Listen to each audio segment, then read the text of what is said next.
Semanas, titulares de la agencia Reuters y reportes energéticos de la Unión Europea han estado vendiendo una idea contundente.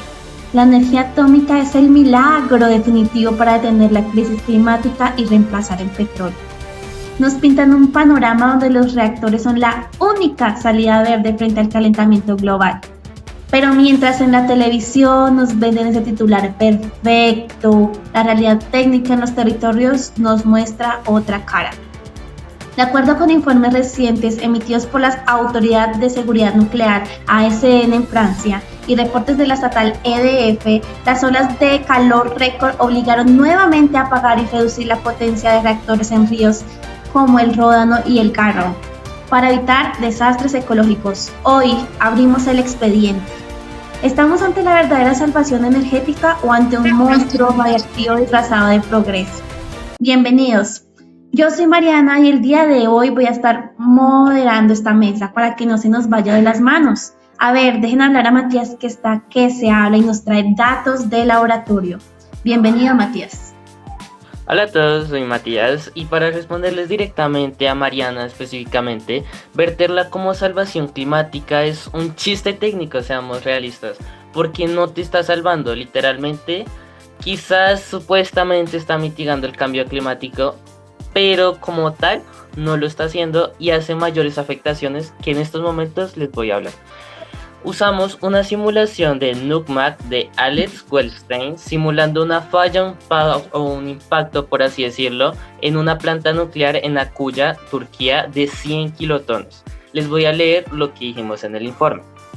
La física de la explosión es devastadora. La fisión de U-235 genera una bola de fuego de 0.56 kilómetros de radio y una irradiancia térmica extrema que provoca quemaduras de tercer grado a 3.9 kilómetros. Pero lo verdaderamente grave es la termodinámica de Fallout. El pulso térmico eleva los isótopos inestables y la dinámica de los flujos de aire esparce las partículas creando una pluma de radiación ionizante que cubre más de 4.340 kilómetros cuadrados a lo largo de 186 kilómetros.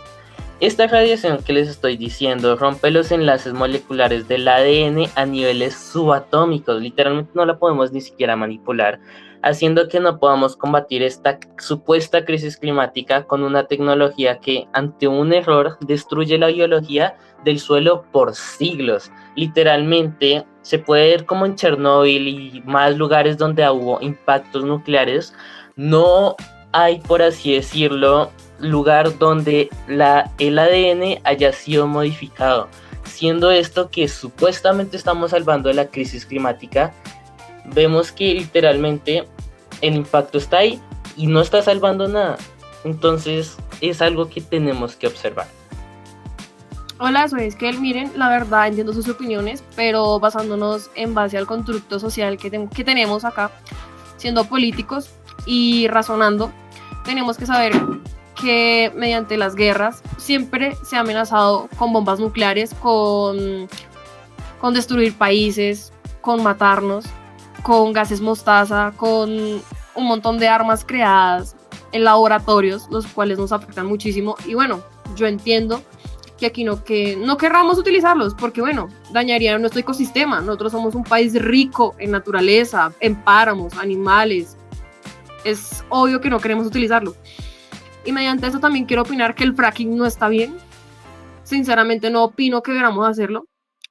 Y volviendo al punto, yo sé que a veces no queremos hacer las cosas, no queremos utilizar armas nucleares, pero yo sé que si ocurre una guerra nos va a tocar. Por el simple hecho de que, aunque no queramos, tenemos que defendernos, porque si no nos estaríamos doblegando y tendríamos que terminar haciendo cosas que no querramos. Digamos, nos doblegamos a un país y ese país nos va a hacer sí o sí utilizar bombas nucleares para defendernos. Entonces, aquí entra el constructo social que yo estaba hablando con Karen, lo estábamos discutiendo, y entra el conflicto, porque yo digo, listo, yo no lo quiero utilizar, pero tampoco quiero morir en manos de otra persona, simplemente porque él dijo, ay, voy a matar a esta gente y voy a utilizar un arma nuclear, y nosotros nos quedamos sin qué defendernos o cómo hacerlo. A ver. No se pisen la cobija, Esquel y Matías. Dejemos hablar a Karen, que se está que se habla y quiere aterrizar esa soberanía política a la realidad de la gente. Hola, soy Karen, gracias Mariana. Escuchando a Iskel entiendo la lógica del poder, pero pues ¿a qué costo? O sea, los movimientos ecologistas globales como Greenpeace, Ecologistas en Acción y cientos de venduras ambientales comunitarias llevan décadas demostrando cómo las corporaciones usan el pánico del cambio climático para vender reactores carísimos. Y pues nos dicen que la justicia ambiental es no usar un pitillo de plástico o apagar el bombillo, mientras firman contratos que convierten a las comunidades agrícolas en indígenas en zonas de sacrificio radiactivo. Nos venden la ilusión de una salida verde, pero en la práctica es una amenaza social que condena la salud de la población. La verdad, Karen, tienes que entender que cualquier fuente de energía de gran escala contiene riesgos. Y aquí es donde entra el Estado para gestionar, crear fuentes de riesgo, saber cómo actuar en caso de un error. Mira la historia de Chernóbil en 1986. En la región soviética, en el régimen soviético. Intentaron ocultarlo, pero se demostró mucho el sacrificio humano en ese momento. ¿Por qué? Hubo un grupo de buzos, los cuales dieron su vida, fueron 3. Ellos se sometieron bajo el agua, con el agua radiactiva, con el colapso de la bomba nuclear, solamente para que Europa no fuera destruida por los gases. ¿Tú te imaginas la contaminación tan horrible que hubiera sido si esas 3 personas que lamentablemente ya están muertas por los gases y la emisión de radiación que hizo su cuerpo no se hubieran sometido?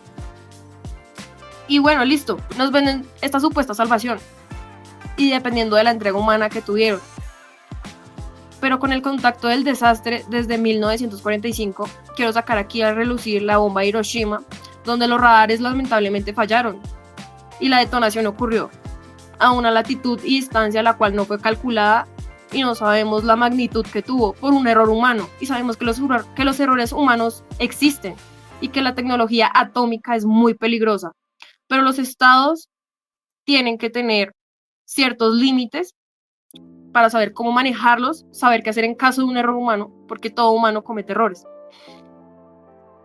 Y también tenemos que tener en cuenta que los estados siempre van a buscar una convención política, energética y militar, que es lo que más pesa.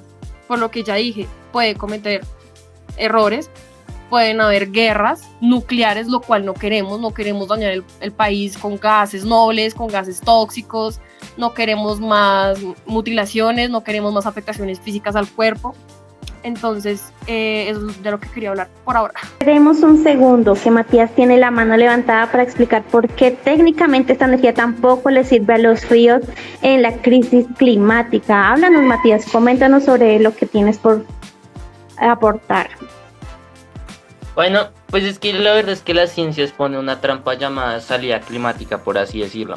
Un reactor obedece estrictamente a la termodinámica de fluidos y el equilibrio de entalpia, por así decirlo.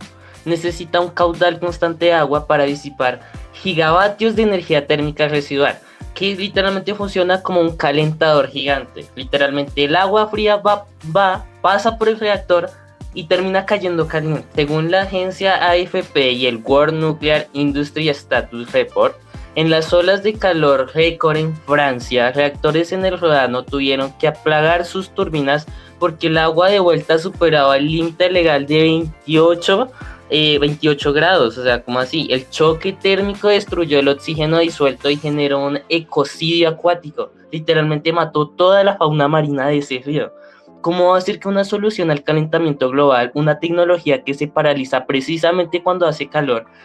O sea, no tiene sentido. Y si nos traemos esto a Latinoamérica para poner reactores pequeños SMR en ríos donde operan zonas como el ELN, las disidencias o las estructuras paramilitares, por así decirlo, una simple sabotaje a las bombas de refrigeración genera un meltdown en cuestión de horas. Es técnicamente inviable. Literalmente, si manipulamos esto o que alguien más lo manipula, un error humano puede generar gran destrucción. Y Colombia, que es un lugar donde la fauna abunda en mares, en tierras y todo esto, esto es re peligroso. Si solo Francia pasó esto, imagínense en un lugar como Latinoamérica que literalmente se la pasa en zona roja. O sea, literalmente podemos dimensionar esto. Agregándolo a eso, económicamente es una estafa comunitaria. O sea, literalmente construir un reactor tarda 15 años y cuesta billones de dinero público, que pues ya se imaginarán de dónde sale. Las multinacionales imponen contratos blindados y si el río se seca o el proyecto se llega a frenar, la empresa no pierde ni un solo peso. O sea, la comunidad se queda endeudada y sin agua potable y pues no podemos aceptar que nos vendan cualquier proyecto disfrazado de transición verde si arruina la vida de la gente. O sea, no tiene sentido. Bueno, se nos va acabando el tiempo y antes de que esto termine en pelea de calle, vamos con las conclusiones. Karen, empiece. Yo pienso que desde la opinión de la gente, tanto como Matías y Aiskel tienen argumentos que debemos escuchar, claro, pero pues también creo que es que le está dejando un poco de lado de la parte social. O sea, yo entiendo que la defienda, que la energía nuclear por la soberanía, que la independencia energética, y pues lo político, porque un país necesita tener fuentes de energía para mantener una economía, obvio. Pero pues depender completamente de otros países, no. Sin embargo, o sea, como sociedad no podemos pensar solamente en lo que le conviene al Estado o en las grandes empresas, sino pues también en lo que puede pasarle a las comunidades que vienen cerca de estos mismos proyectos. O sea, Matías, por ejemplo, nos recuerda que existen riesgos físicos y ambientales que no se pueden ignorar. O sea, mientras que Aiskel nos muestra la importancia de la energía para el poder y la autonomía de un país. O sea, para mí, por ejemplo, el punto está en encontrar un punto de equilibrio entre esas dos posiciones, o sea, como buscar soluciones energéticas que sean útiles para el país, no que lo deje literalmente bombardeado, o sea, mientras que muchas comunidades de que estén literalmente a la deriva y vulnerables, pero sin convertir a las comunidades en las que tienen que asumir todos los riesgos. Por ejemplo, la gente también debería tener voz en estas decisiones, porque no sería justo que se presenten estos proyectos como una solución al cambio climático, mientras que otros, quienes viven en estos territorios, terminan preocupados por su agua, su salud o su futuro.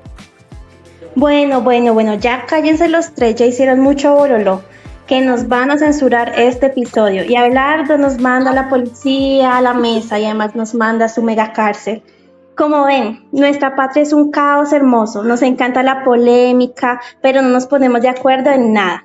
Mi conclusión como moderadora es clara, nos venden la energía atómica como un milagro verde en televisión, lindo, hermoso, pero detrás hay un juego pesado de conveniencia política, límites físicos reales y comunidades que terminan pagando los platos rotos.